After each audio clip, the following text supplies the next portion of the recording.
My friends think I'm toxic waste because my intoxicated friend, who'd previously rejected me, drunkenly kissed me at a sleepover, and I humiliated her by shaking my head no, and now I'm heartless because it took a lot for her to confess to me. I don't expect you to like, or agree with what I am about to say, but it has always been the way I am, and I've never lied about it. I've always been prideful, to what some would call a fault, but I would call the lack of pride I witnessed the same if I was being brutally honest, a jerk, so maybe we're just different people. I've had the same friend group for most of my life, we're all mid-20s. My friends have known this about me for years, and it just feels like they want me to break my principles for the sake of doing it, which feels toxic to me. I am pretty sure I am in the right, but my friends heavily disagree, so I wanted to ask for outside opinions. I do not believe in the whole break up / get back together, or the yes, no, yes, no thing. If you say you don't want me, end of story, we can close that book and get back to where we were, no problem, and I won't bring it up again.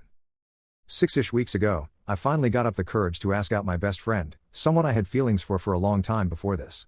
She wasn't interested, and I accepted that right away, because why would I not? We've been friends for a long time, and I didn't expect anything from her. I did distance myself for just a little bit, to get over the awkwardness, but within a little over a week, it was like nothing happened, and I was glad. At least, until this last weekend, where during a sleepover with all of our friends at my place, she kissed me. No one else was paying attention, and I was kind of in shock, so I just pulled away, and shook my head. I honestly figured she was plastered and that would be the end of it.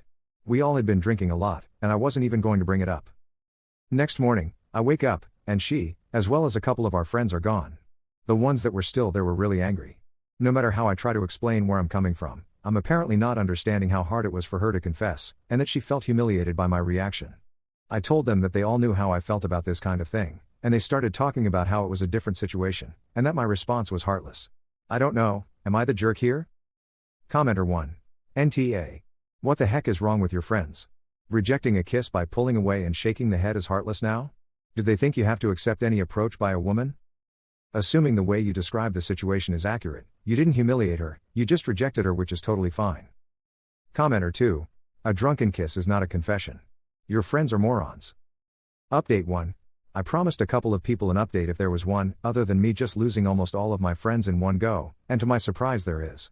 Though at the same time, I'm mostly posting this for me, shouting into a void, because I feel slightly rock bottom right now, and my gut is telling me to quit my job, pack my stuff and leave the state, leave this half of the country, TBH, because life here is unsalvageable for me.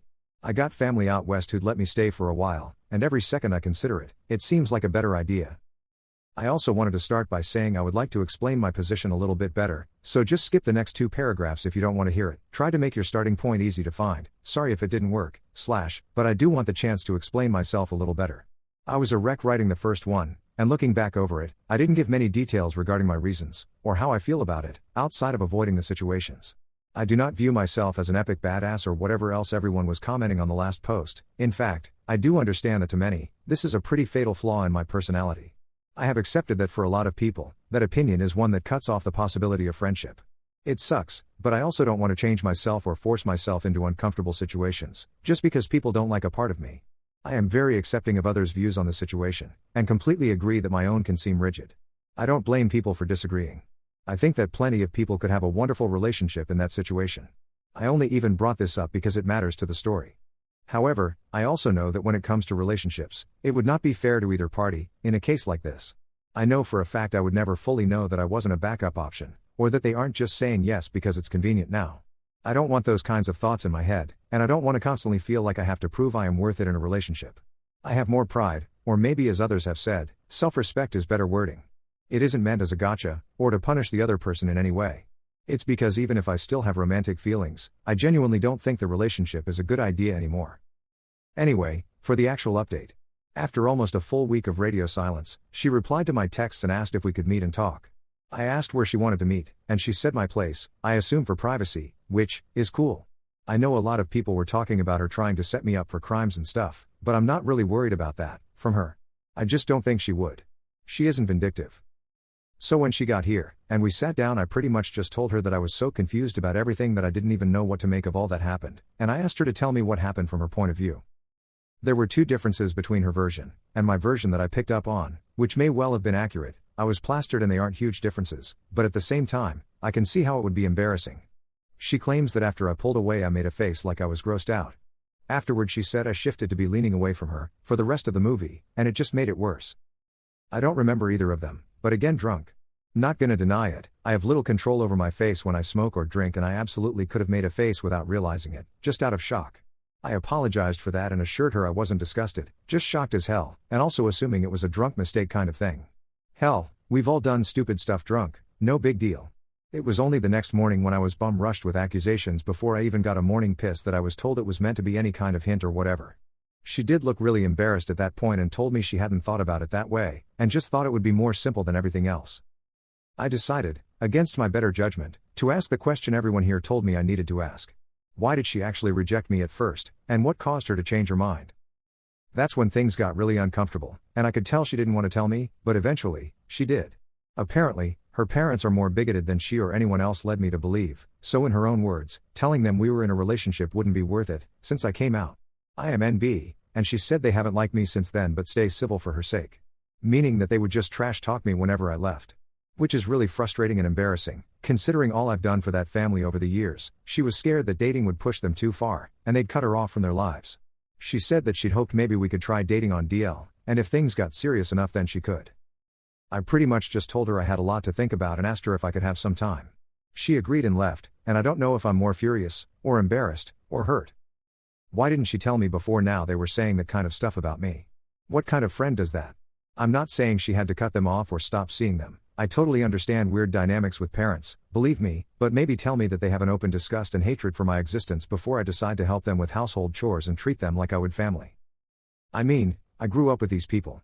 For God's sake, I thought of her mother as a better one to me than my own, not a high bar, but she was doing cartwheels 50 feet over it in my eyes. I am so sick to my stomach with grief.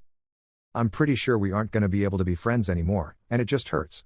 I grew up with her, she is the first person other than my dad I came out to, and I never ever thought there would be anything she would do that I couldn't forgive her for, but making a fool out of me for years, then suggesting we date quietly so her family doesn't have to know she's with a local freak show just feels way too far. I want to forgive her, but she's not even sorry, she didn't even apologize for anything. I want to see her reasons, I want to give her the benefit of the doubt, but it just hurts. I'm not sure if I wish I hadn't followed the advice or not, right now, even though I know it's better to know.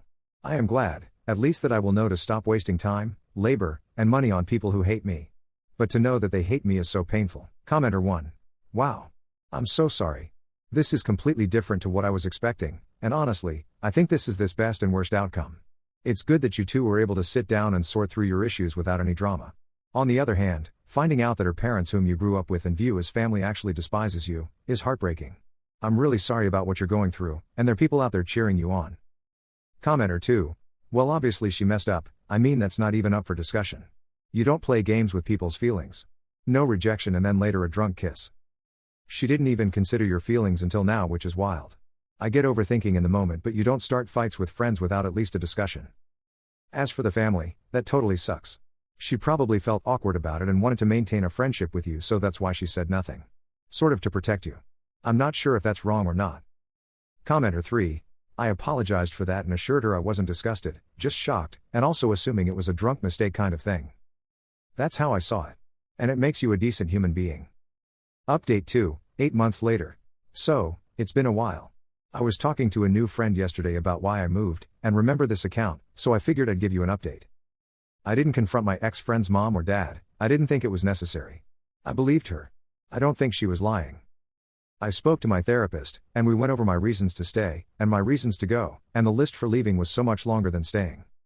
It was pretty simple to move, I was renting on a month-to-month lease, and I didn't have much I needed to keep. I regret that partially now. I think I was a little manic when I started my little spring cleaning and threw away some stuff I wish I'd kept. I'm living with my uncle now, who's really cool, in a much more populated area. It was a lot easier to find friends out here than back home. I did receive a few apologies from the friends who were sending nasty texts before I left, and I accepted those, but I was pretty honest about my plans. The one who really showed their true colors was my ex-best friend. When she found out I was moving, she was pretty furious, and kept yelling and calling me names, and all this stuff, which I thought was because she was going to miss me. Nope. Ended up asking what her parents were supposed to do now, since I was the one who took care of their gardens for the most part. Asked how selfish I could be, and if I wanted them to break a hip just because they didn't like that I wear skirts now. She didn't outright call me a slur, but there were a lot of little digs in that last talk that made me keep waiting for it. I don't think she's a jerk. I think she was mad and knew that would hurt my feelings, so she dug in deep. So anyway, I've had her, and most of the people back home blocked for a while, and it doesn't bother me much.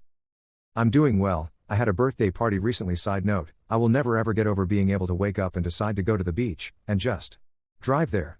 That is such a luxury to me, and I hope it never gets old. My uncle is a quiet guy, I like spending time with him, and his wife.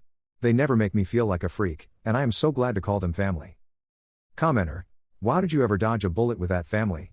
Seriously. Don't spend any time mourning that friendship or losing those people. They are all kinds of terrible. Also, don't feel like you are in the wrong for having a "if you don't want me now, you don't get me later" kind of attitude. How you handled things is exactly how any rational person would. You asked her out, she said no, so you moved on. I am the exact same way, if that helps. If you don't want me now, and you reject me when I ask you out, that's it. I'm never going to change my mind. I won't wait for you to figure things out with another dude. I won't be your backup plan, and I dang sure won't be your side piece or hidden boyfriend like your ex-friend wanted. Good for you for having clear boundaries in life.